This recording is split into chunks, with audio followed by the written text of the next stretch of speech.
I'm not crazy. I know a thing or two about a thing or two, but that's all. Welcome to one of the most thrilling and dangerous motorcycle routes in all of America. I'm speaking of the three twisted sisters of the Texas Hill Country.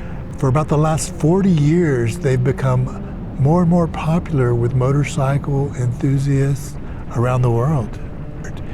If you don't know how to ride a motorcycle or you're not comfortable on the motorcycle, this is not the place to learn.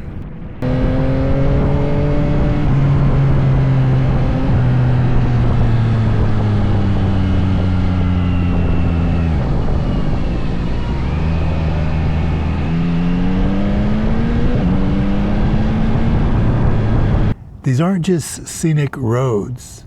They're a rite of passage for riders seeking beauty, adrenaline, and a connection with the open road.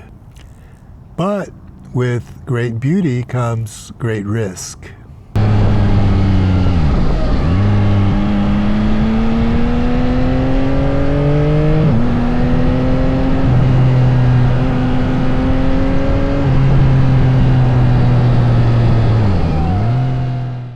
Today I want to share the story about a recent ride through the Texas Hill Country, in particular the Twisted Sisters.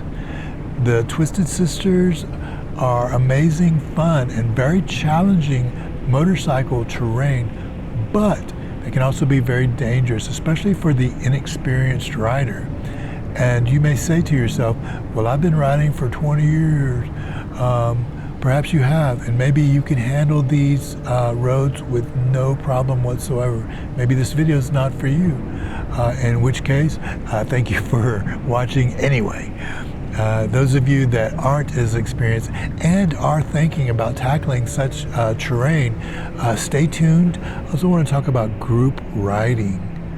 About a year and a half ago, I got into electric unicycles, and as most of you understand, doing things with your friends, doing things in small groups can often be way more fun than doing it by yourself.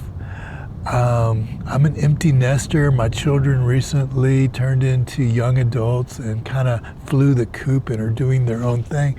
And I found myself with a lot more time on my hands. So I started picking up some hobbies and I got into electric unicycles.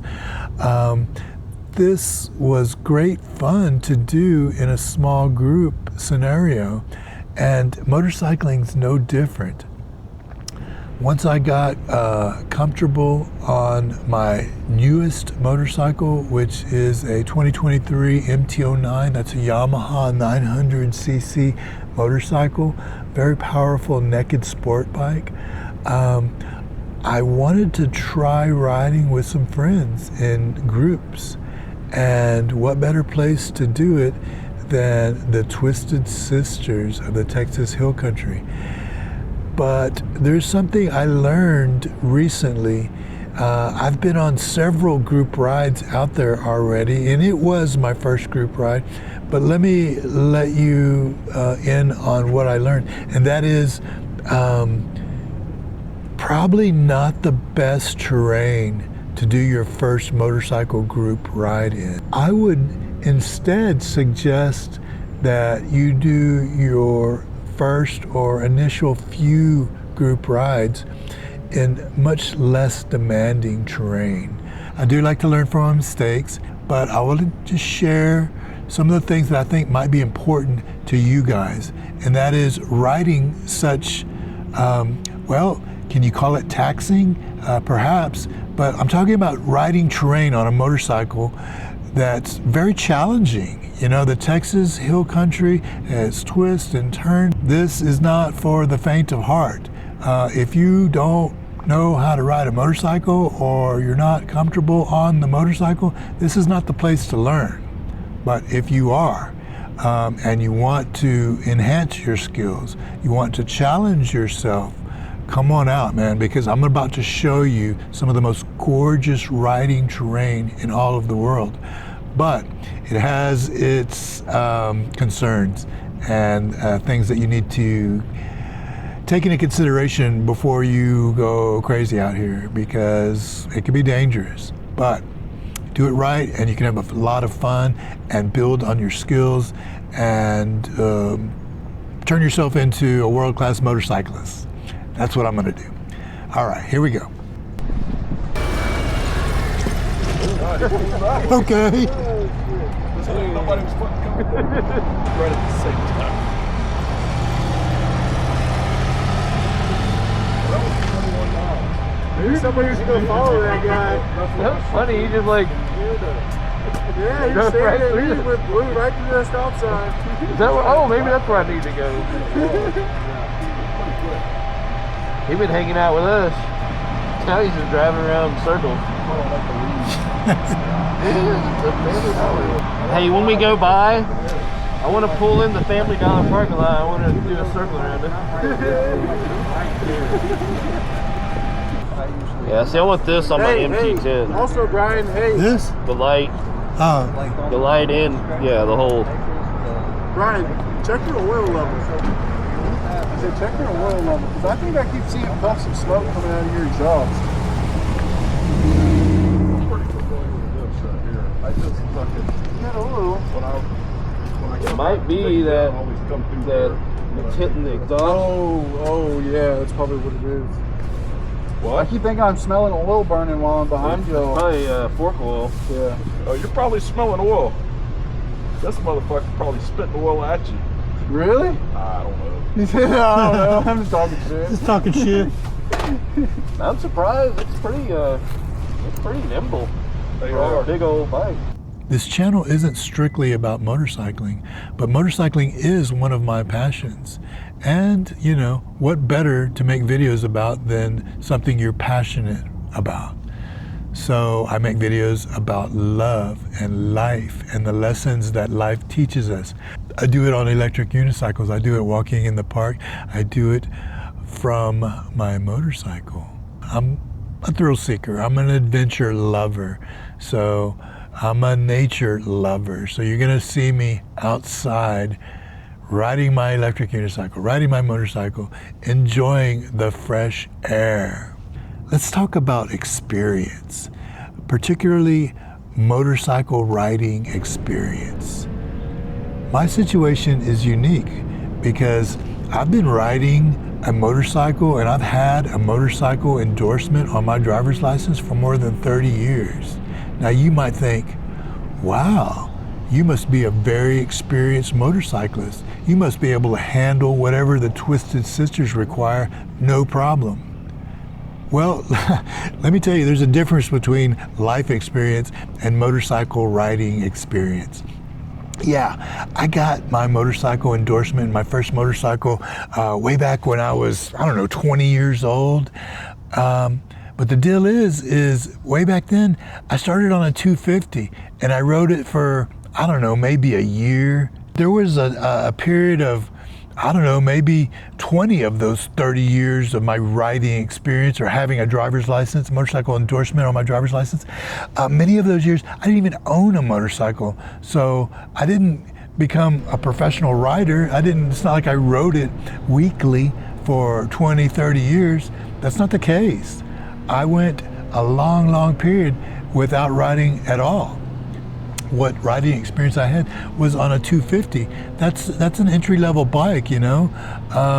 Today I'm riding a 900cc bike on some of the most demanding terrain in the world. Experience level is everything in life, and really everything when it comes to motorcycling dangerous terrain. And the Twisted Sisters is dangerous terrain. There are miles and miles of open highway where you can hit some top speeds. Most people understand that, pretty much anybody can go fast in a straight line. Pretty much just hang on and go for it.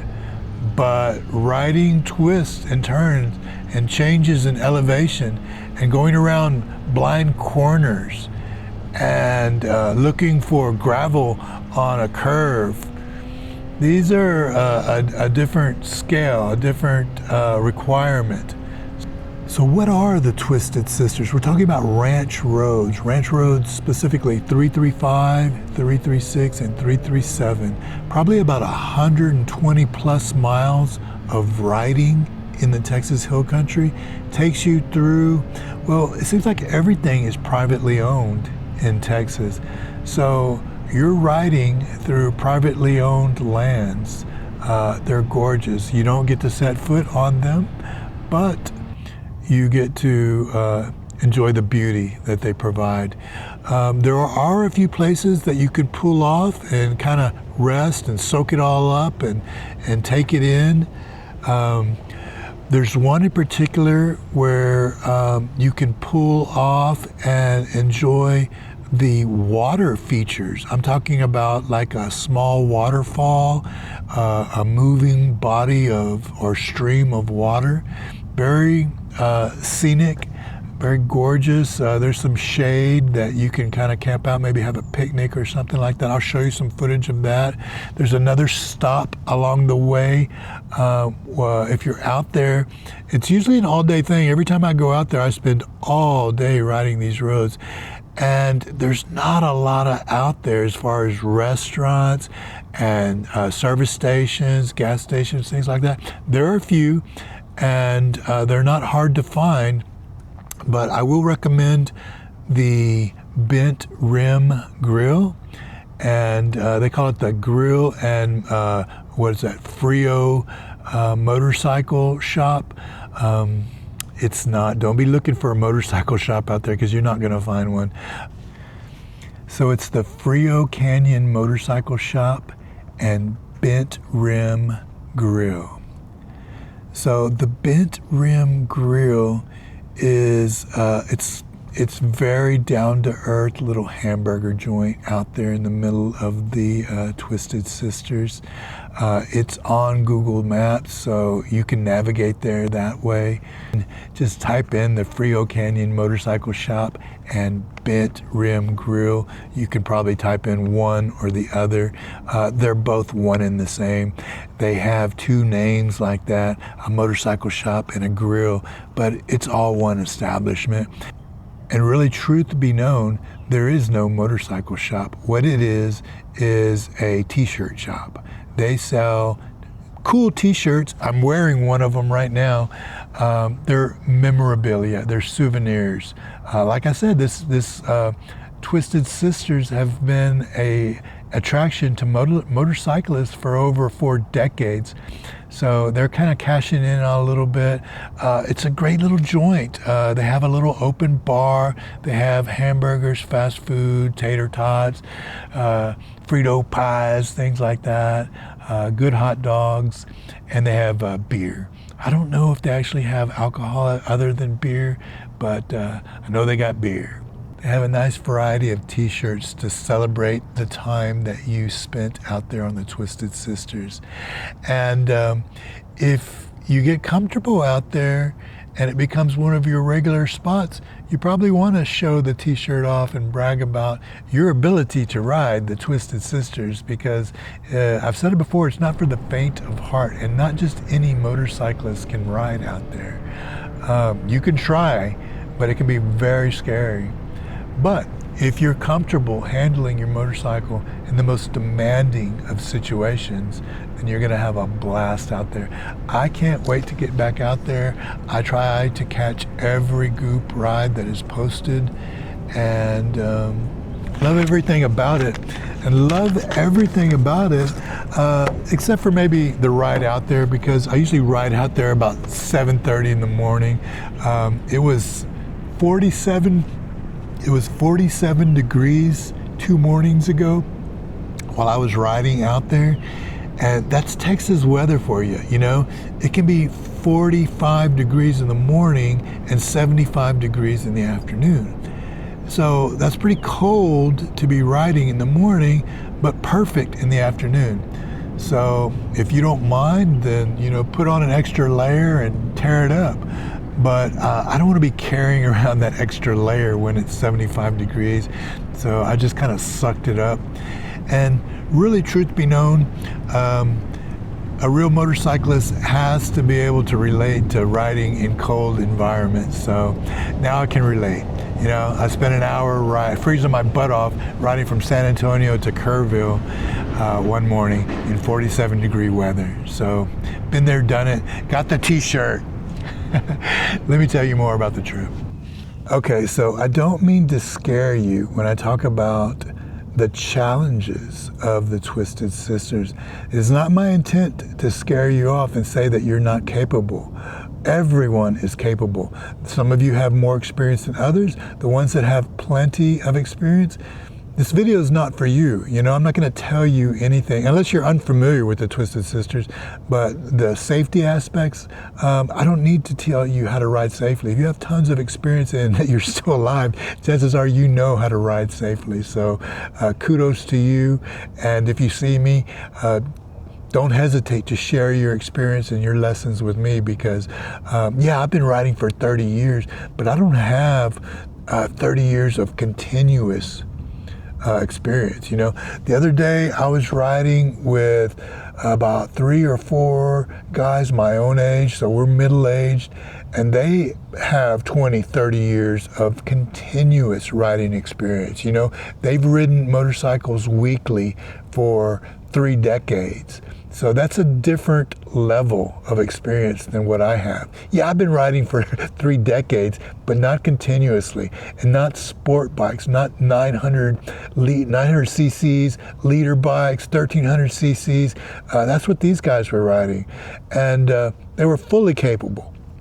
And I felt good being in their presence because I knew they weren't going to do something stupid, and I knew that they were not going to let me do anything stupid either. So thanks, guys. So let's talk about group riding, and I want to touch on about 3 or 4 things that if you keep in mind will make your experience group riding way more pleasurable. I have a favorite motorcycle saying or quote, and it is really the most important thing that you could ever know or practice with regard to group rides and motorcycling.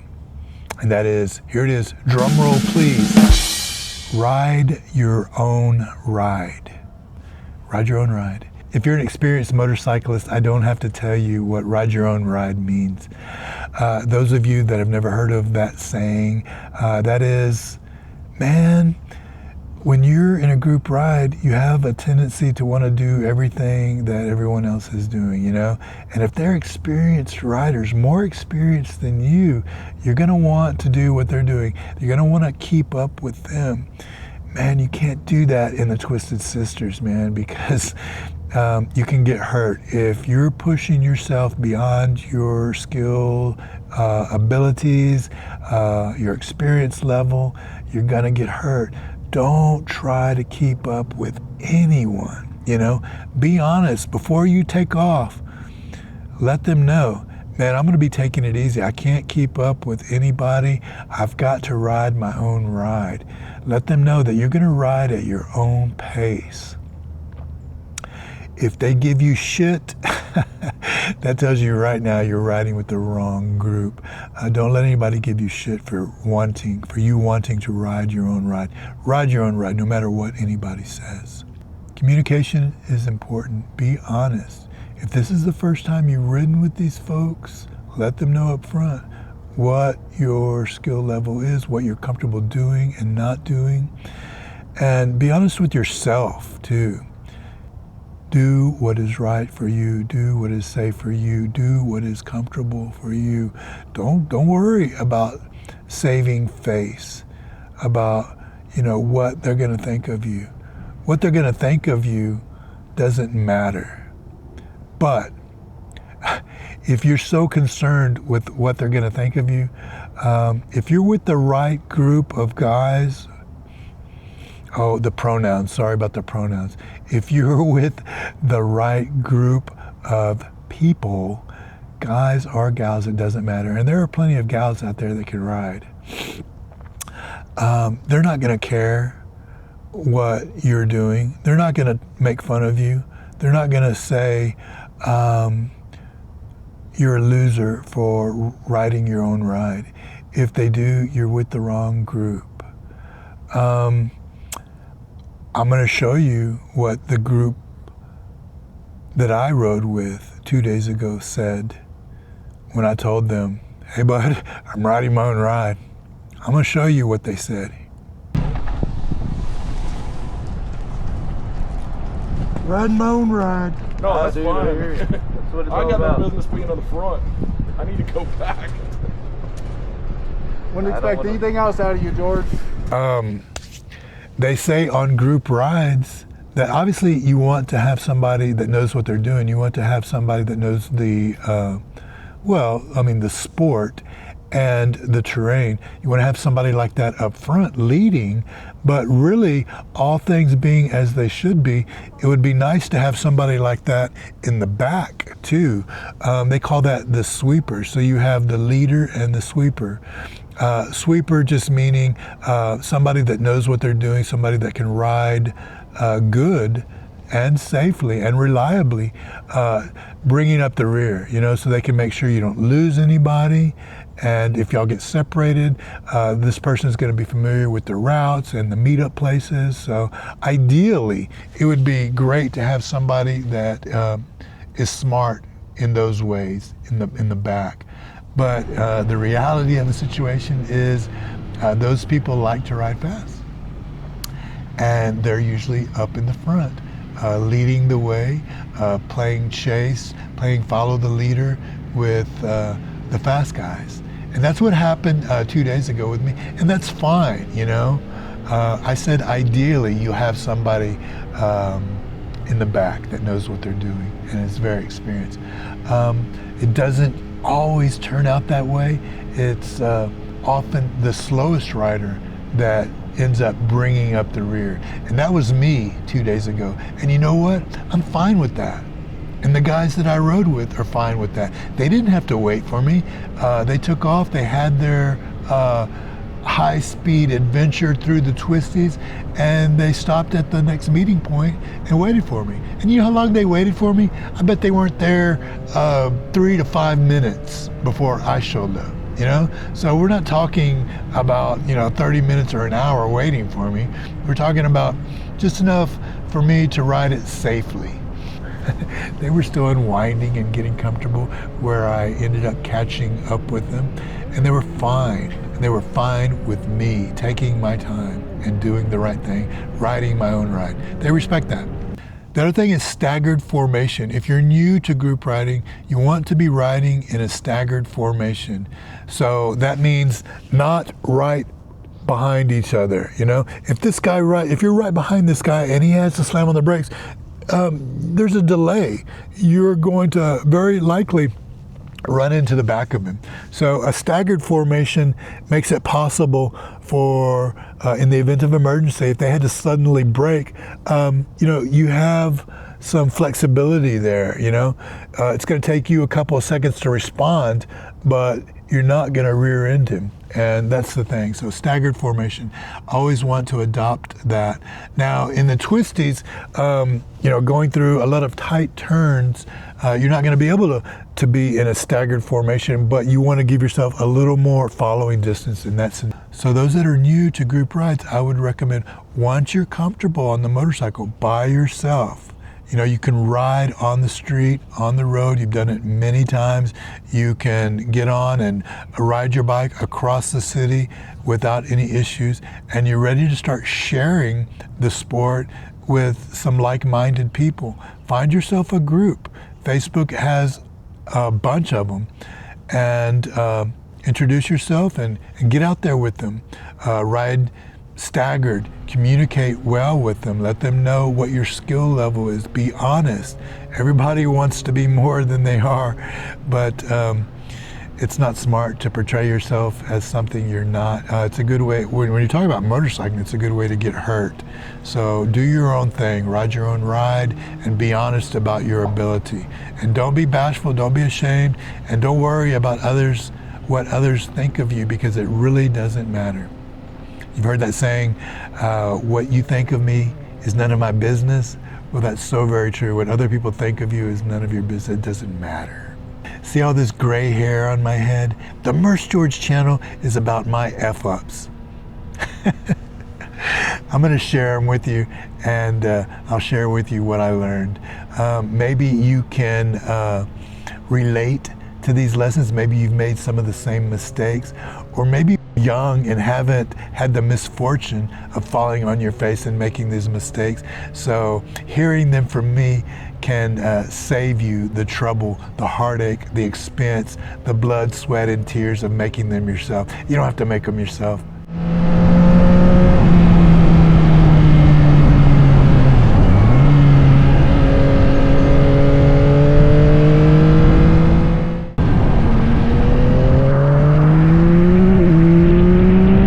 So there you have it, riding really demanding territory like the Twisted Sisters. The beauty speaks for itself. So scenic, so lovely, such a way to experience nature. You're gonna see wildlife out there. You're gonna see a lot of people happy, because if you're out there, you're all out there with the same frame of mind, with the same goals, and that is enjoying life. Life is too precious and it's too short to not enjoy every minute of it. And being in that territory, the Twisted Sisters, the Texas Hill Country, you can't help but enjoy yourself and enjoy life. And what better way to do it than with friends? So there you have it, the 3 Twisted Sisters of the Texas Hill Country. I don't mean to scare you. It's gorgeous, you're gonna love it, but be careful out there and be honest with yourself about your experience level and your ability. So as always, I thank you for your time. I actually believe that it is the most valuable resource we have. We only have so much time on this planet, and once you share a little bit of that time with somebody, you'll never get it back. So it is the most valuable resource on the planet, more precious than gold. I'll see you in the next video. Merce George out.